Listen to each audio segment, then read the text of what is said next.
देखिए अपन इसमें सेतुदिष्टकारी को जान चुके थे कि किस प्रकार से उसकी सहायता से प्रत्यावर्ती धारा दिष्ट धारा में बदली जा रही थी, यानी किस प्रकार से दिष्टकरण हो रहा था। अब अपन इसके कुछ गुण व दोषों की अपन चर्चाएं कर लेते हैं। तो यहाँ इस टॉपिक के अंतर्गत अपन जानते हैं कि सेतुदिष्टकारी के गुण व दोष।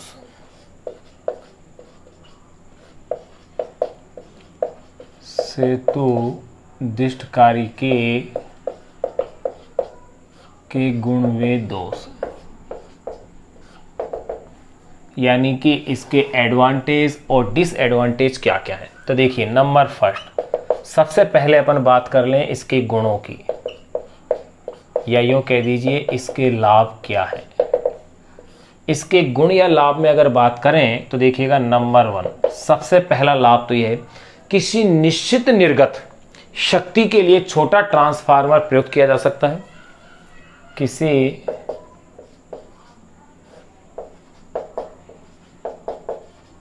निश्चित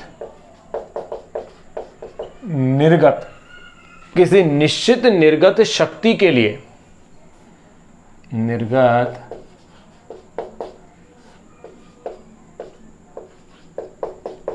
शक्ति के लिए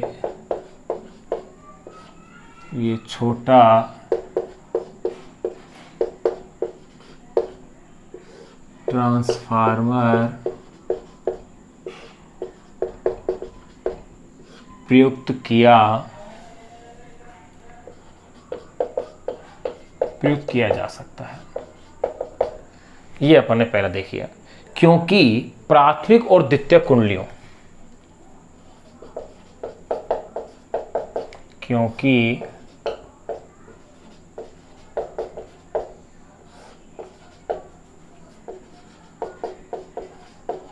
प्राथमिक व द्वितीयक कुंडलियों, क्योंकि प्राथमिक व द्वितीयक कुंडलियों के संपूर्ण भाग में, द्वितीयक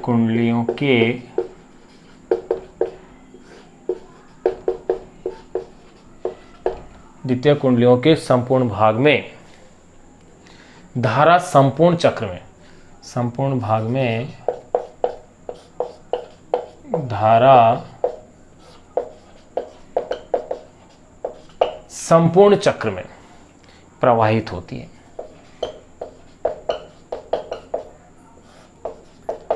तो देखिए पहला लाभ आपने ये जान लिया है कि किसी निश्चित निर्गत शक्ति के लिए छोटा ट्रांसफार्मर प्रयुक्त किया जा सकता है, क्योंकि प्राथमिक व द्वितीयक कुंडलियों के संपूर्ण भाग में धारा संपूर्ण चक्र में प्रवाहित होती है। पहला ये। दूसरे अगर अपन लाभ की बात करें तो ट्रांसफार्मर की द्वितीयक कुंडली के मध्य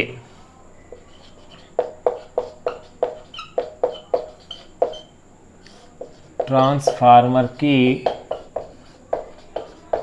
द्वितीयक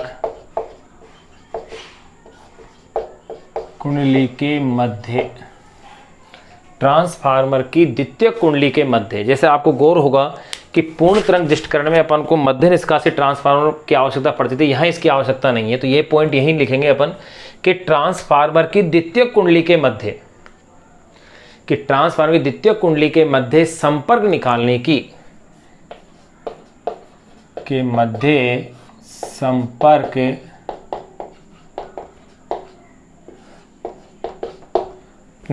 की आवश्यकता नहीं होती है। संपर्क निकालने की आवश्यकता नहीं होती है।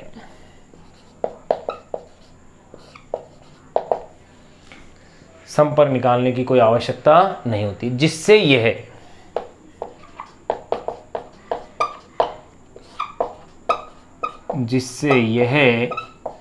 पूर्ण तरंग दिष्टकरण या दिष्टकारी,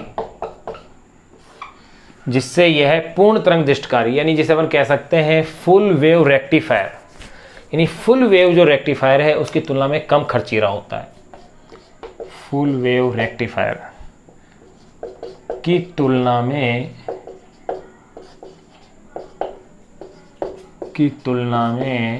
कम खर्चीला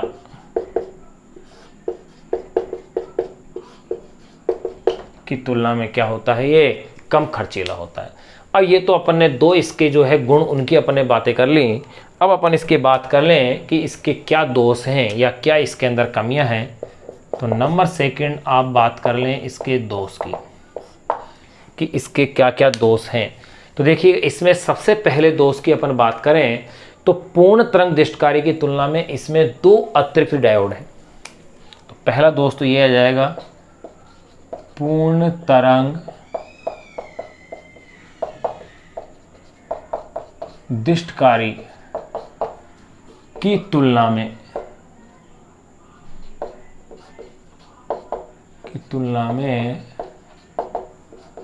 इसमें दो अतिरिक्त डायोड है। याद कीजिए उसके अंदर जब आपने देखा था कि पूर्ण तरंग दृष्टिकारी में दो डायोड की आवश्यकता पड़ती है, जबकि सेतु दृष्टिकारी के अंदर अपन को 4 डायोड लगाने पड़ रहे थे। फिर दूसरे दोष की अगर अपन इसकी बात करें तो इसका वोल्टता नियमन कम होता है, रेगुलेशन। इसका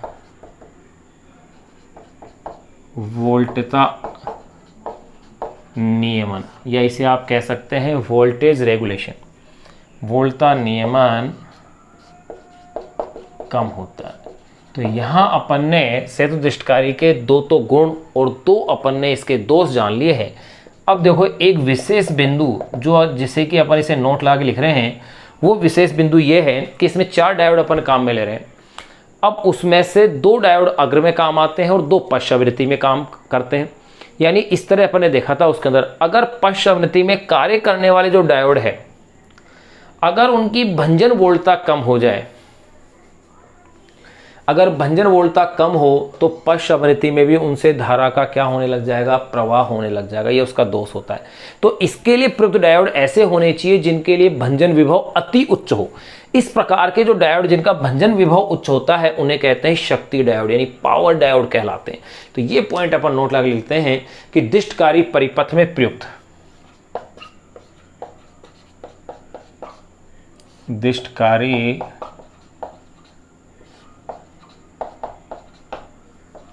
परिपथ में प्रयुक्त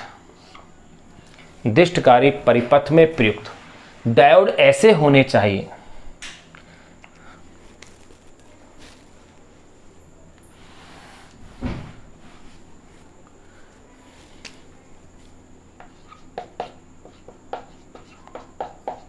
दृष्टिकारी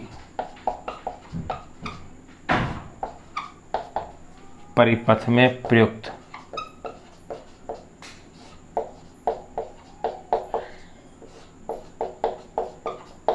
डायोड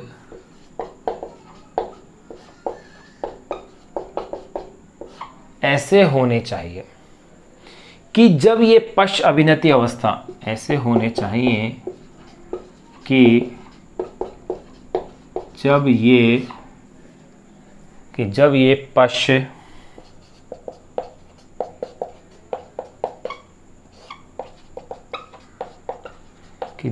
पश्च अभिनति अवस्था में हो तो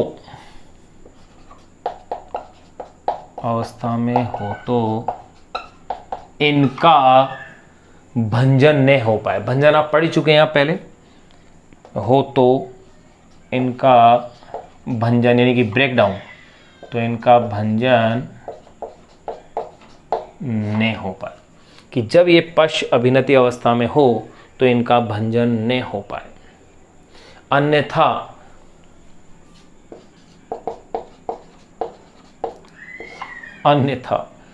रिवर्स बायस में यानी पश्च अभिनति में,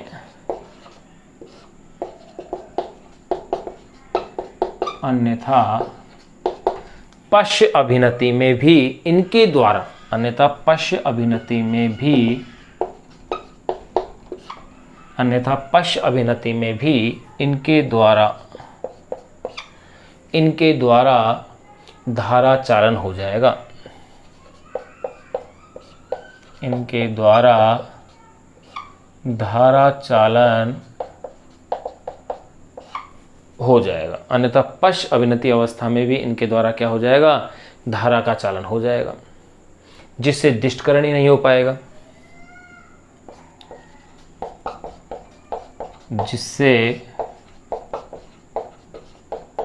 दिष्टकरण संभव नहीं हो पाएगा।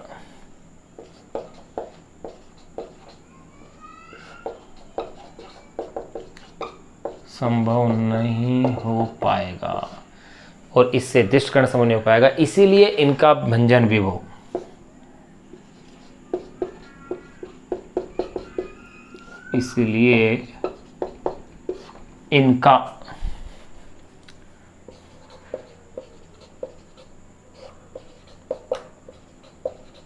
इसलिए इनका भंजन विभव बहुत उच्च हो।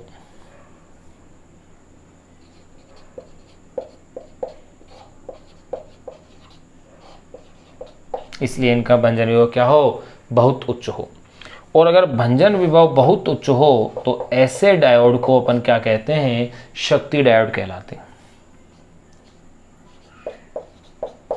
ऐसे डायोड